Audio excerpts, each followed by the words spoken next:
No one can betray you.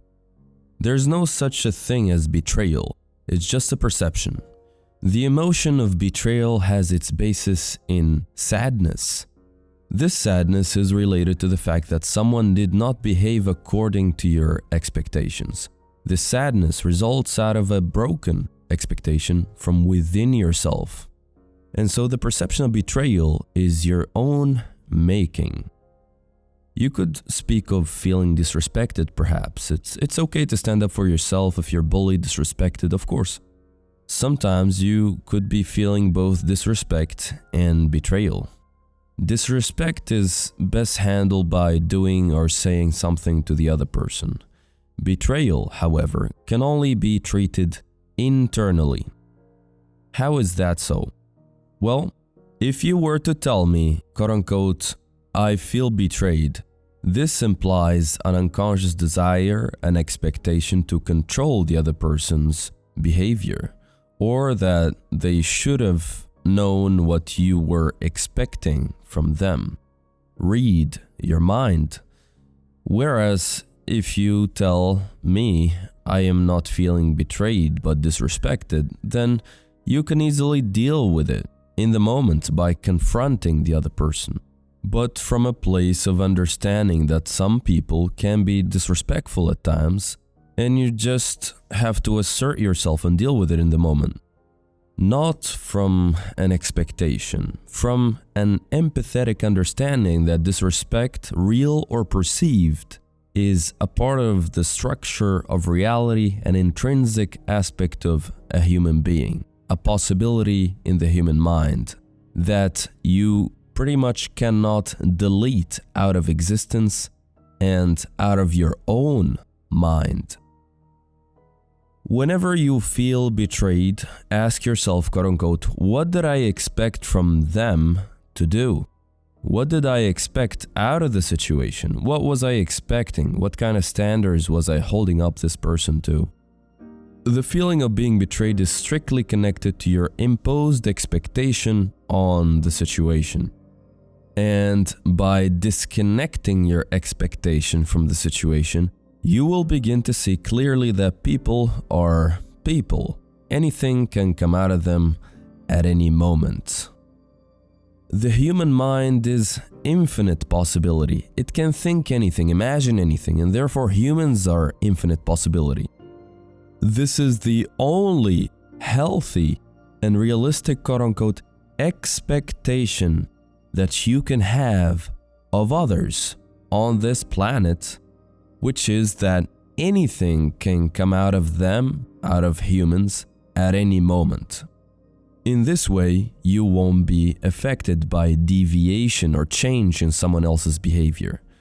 There may still be sadness or a feeling of having been disrespected, but there will be no feelings of betrayal because you do not anymore withhold behavioral expectations of others, and you're open to infinite possibility from people in life in general.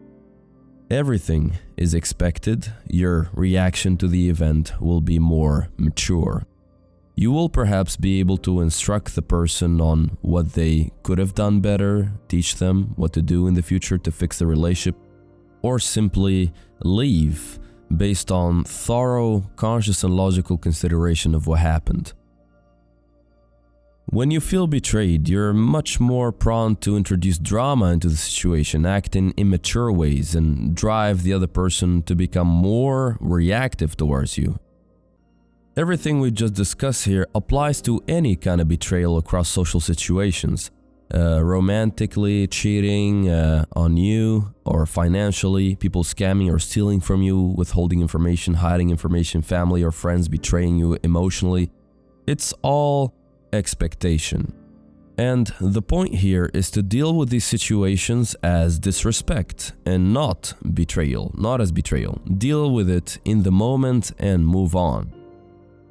Feeling betrayed will affect you more emotionally. You stay sad longer than feeling disrespected because the feeling of betrayal and behavioral expectations revolve around a story, a positive image and a projection you've been building up about this person during the relationship that is now broken. It takes longer to heal from the stories you told yourself about this person. But if your story or stories of other people, especially those closest to you, is that of them being humans with infinite behavioral possibility, you won't be as affected. In fact, if this is your perception from now on, it will be far too difficult for you to even experience quote-unquote betrayal or for any negative emotion to linger for long in your body. You may feel quote-unquote annoyed, sad, but not really as betrayed anymore. Because your unconscious expectations have always matched reality and reality of the human condition. I am pretty much capable of applying this principle, but I'm still not like a master at it, of course. But with time, what I'm saying, you can get to a point where at least as soon as the feelings of being betrayed arise in your body and your mind quickly, you can remember this new positive principle and the emotions are released much faster. If they cheat, does it mean he or she is better than you? If your partner cheats on you, does it mean the other person is better than you and that is why they cheated? Well, I was in both situations. I was the guy who got cheated on, and even though I never cheated myself, I was the guy who indulged in my dark side at some point and accepted to meet a woman who already had a man. It depends on perception. Maybe she sees the other guy as better than you in some way, better in bed, in attractiveness, more money perhaps. It could also be desire for variety, or simply a need for personal exploration. So, which one is it, guys, right? Why did they cheat on you? Why did it happen? First off, I'm not advocating that you go about destroying other people's relationships or engage in cheating yourself. This is just a thought experiment to help you fix the feeling of being not good enough if you actually do get cheated on. Focus here with me. Imagine for 1 minute you're in a relationship and you yourself start cheating on your partner. And unbeknown to you, without your awareness, your partner also starts meeting someone else on the side. So you're both cheating in the situation. So let's imagine this. The people that you are meeting also have monogamous partners. Everybody is cheating with everybody in this case. Follow me here, okay? This side woman that you're meeting, what do you think she's thinking when she's meeting you? Is she thinking that you're better than her boyfriend in bed and that is why she's cheating? It could be. Or perhaps because she just wants variety, or because she has lots of trauma and can't stop cheating. Is your girlfriend cheating on you because the other guy is better than you? Could be. But better in which way exactly? Sexually, emotionally, physically, spiritually? How about the other guy cheating on his girlfriend with your girlfriend? Why is he meeting your girlfriend on the side and cheating on his girlfriend? So what about the other guy? And is she, your girlfriend, perceived as better than his partner? Better how? Better why? And what does better mean here in the first place? Could it be that the word better has subjective meaning depending on the person in question? Maybe it's not even about being better or worse. Perhaps humans are naturally attracted to other humans and that's that. Maybe, even in relationships. I'm not saying this is the truth, I'm just speculating here. We're just playing a guessing game here. We're just imagining things here. This is not a case against monogamy or against open relationships either. This is a good thought experiment to help you take perspective so that if it does happen to you, you don't feel as betrayed. You just see it as a part of life or a part of you choosing the wrong people, perhaps. Perhaps life is the way it is and it's okay. You see it a lot these days in celebrity news. People cheat on each other even if they have the most attractive wives and husbands. They still find their way to cheat for some reason. Of course, not all of them, but some of them. Let's think about this a little bit more. Let's say Your girlfriend or wife cheats because she sees the other guy as better than you, and it's not a case of trauma. You can be quote-unquote better in some respects compared to others, of course. But again, you're better only from a subjective perspective, because not every woman is going to want you. Not every woman is going to see you as better than her boyfriend. This means the guy your girlfriend is cheating with, who she thinks is better than you, another woman wouldn't give quote-unquote that guy the time of day. The girl who's cheating on her boyfriend with you and she thinks you're better, she may like you more, but for sure will not like every single guy she comes across. This girl herself is not liked or appreciated by all men in the world. We all have subjective types. If you don't believe, ask a bunch of your friends and you will realize that people have all kinds of preferences. For example, I like thick women, but some of my guy friends love skinny girls and they would never approach a thick girl. You could also go to a bar a few times and just observe. Just observe. You will see things that will perhaps shock you, like for example, a very overweight guy who takes home the hottest girl inside the club, or a guy you perceive as short and less good-looking than you taking home very attractive women. You'll also see very attractive men trying to get with plus-sized women and so on. Getting back to the point of this whole thought experiment here, it may be now easier for you to understand that there's no need for you to feel not good enough when you get cheated on, and you don't even have to answer the question as to why they did it. It happened. They did it because they did it. The reason does not matter much unless you have an actual hand in it, and you've contributed in their cheating by treating them badly or being very abusive in some way, withholding sex from them, etc. Controlling, manipulating with sex, stuff like that. In closing, you will find women who think you're better than other men, maybe even better than their boyfriends and wives, just as much as you will find women who will see you as less than other guys. The general consensus here, however, is that when people cheat, they don't usually do it because the other person is better than you as a human being. They do it for themselves, to satisfy a lacking emotional need, physical need, get relief from an unconscious trauma, and for their thrill-seeking and pleasure, as I just mentioned. It really doesn't say anything about you much. And the proof is that it's possible to get another partner, even a better, more attractive partner on all levels compared to your cheating ex. This was one of my experiences for sure. Are they better than you? Are they less than you? It doesn't really matter because you know you are worthy of genuine love and you're capable of attracting people who perceive you as their type. That's all that matters, moving forward and getting what you want. Because when your partner cheats, as I said, they are not really thinking, quote-unquote, once my boyfriend finds out I'm cheating, I hope he feels belittled and less than the side guy I cheated with. I hope my boyfriend feels not good enough because I'm doing this. Except if the woman you're dating is some kind of narcissistic, sadistic, masochistic psychopath of some sort, but 9 times out of 10, and I just mentioned, people cheat for them, not for you. And so, when it does happen, instantly remember to just focus on you and what's ahead of you.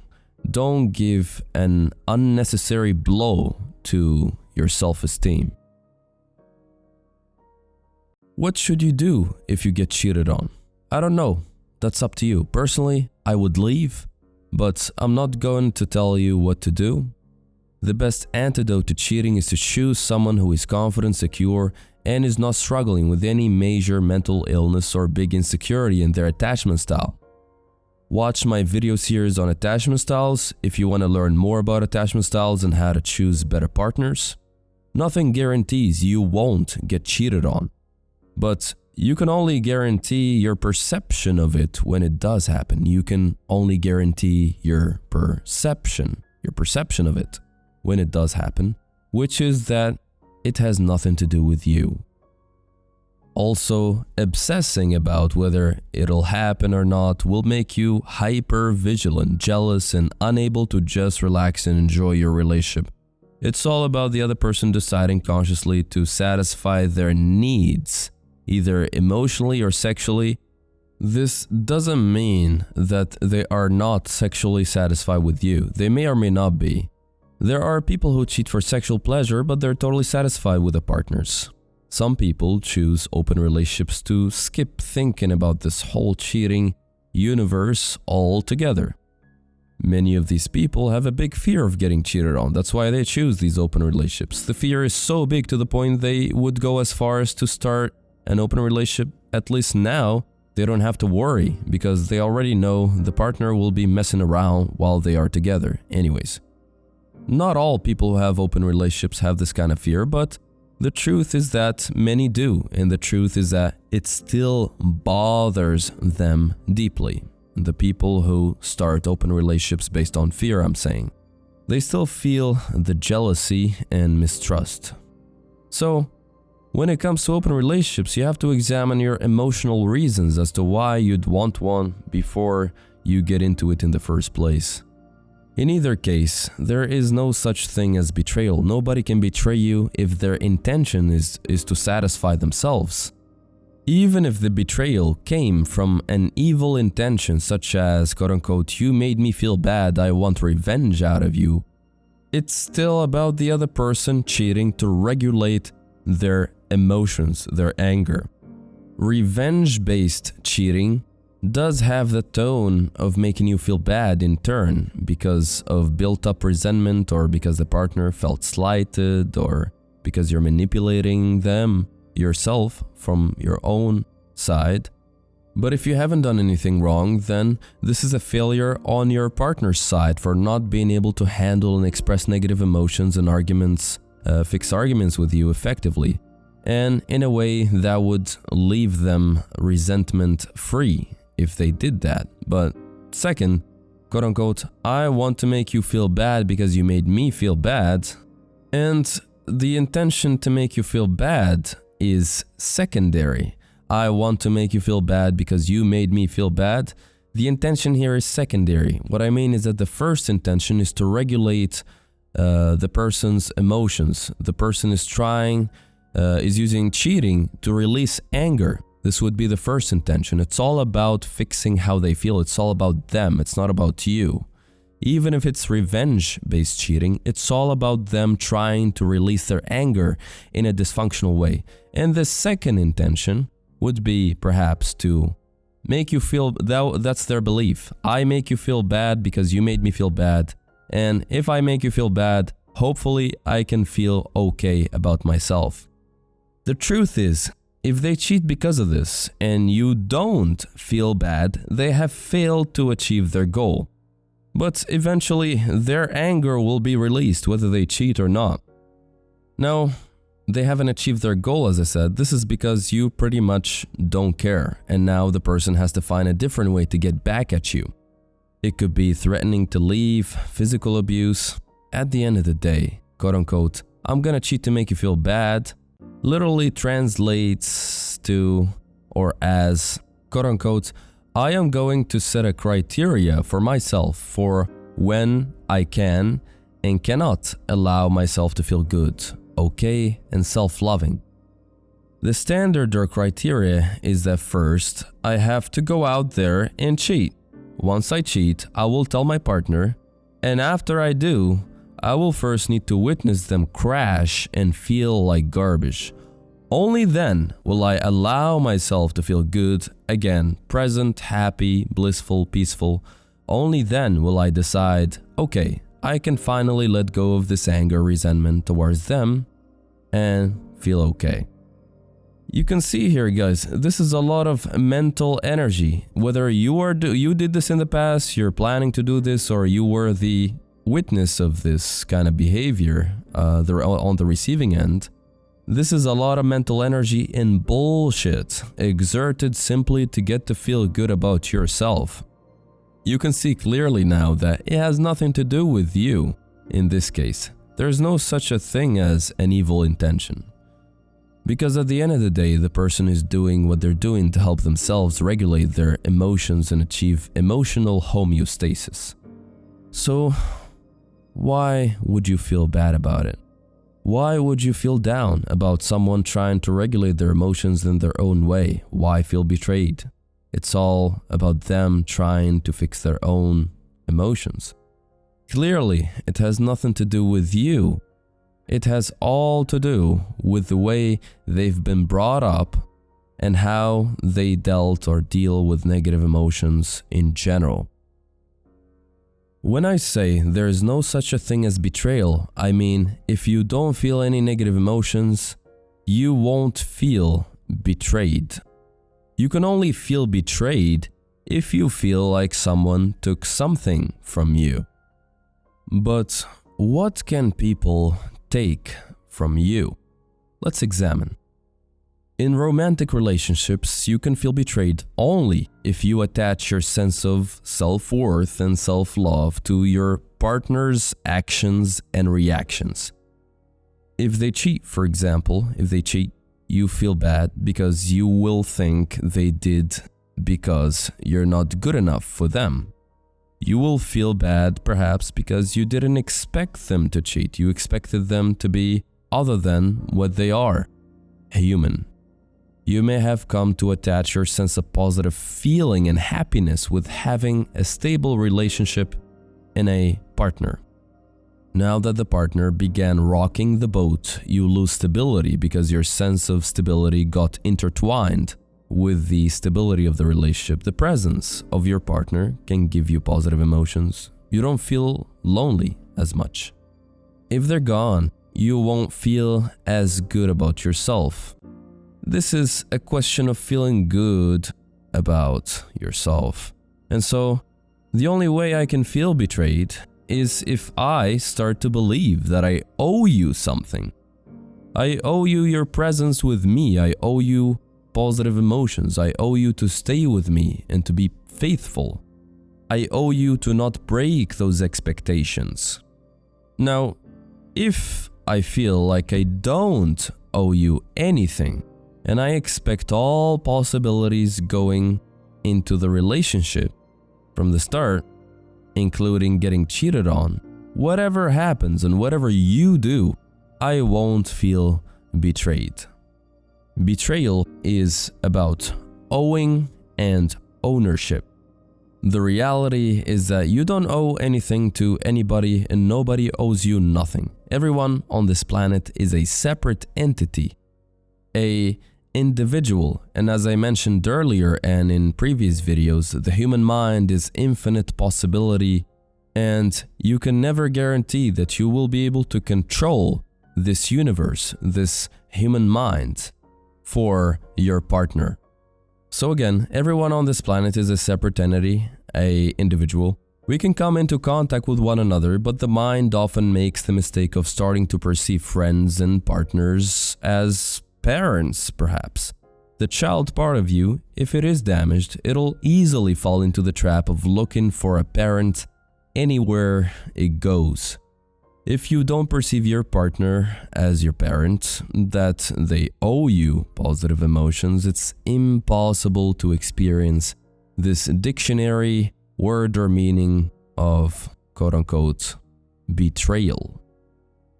Emotionally, it shouldn't really mean anything to you. Yes, there can be sadness, there might be and will be sadness, and we're all prone to broken expectations, sadness that now you have to end the relationship. But emotionally, you can get to understand that it shouldn't bother you at all. On a mental level, it can mean something. Yes, it could mean that you simply cannot trust this person on some level. It could mean things about your partner, that he or she is unable to delay instant gratification for the purpose of building a stable connection with you. This means they can't delay instant gratification with others, most likely, now or in the future. This lack of trust, you may have to consider when deciding to stay or leave. Guys, thank you so much for watching and joining in for the journey today. If you would like to accelerate the healing of any kind of stubborn emotional blockage that you're experiencing right now, that you have tried different kinds of techniques, even traditional therapy, and it didn't work out, check out in the description below my Peak Transformation membership. In this membership, you'll find different kinds of courses to help you learn advanced shadow work techniques, energy healing, shamanic healing methods to tackle the most stubborn of blockages and accelerate the healing process for yourself. You could also find techniques to fix your attachment style, become more secure in any field or aspect of life, dating, business, personal. This would be also for any kind of blockage, not just attachment styles, low self-esteem, depression, anxiety, limiting beliefs, mindset issues. Like, comment, support the journey on Patreon, link in the description below. And I would love to see your comments as well, guys. Share the video with someone in need. And thanks a lot for watching.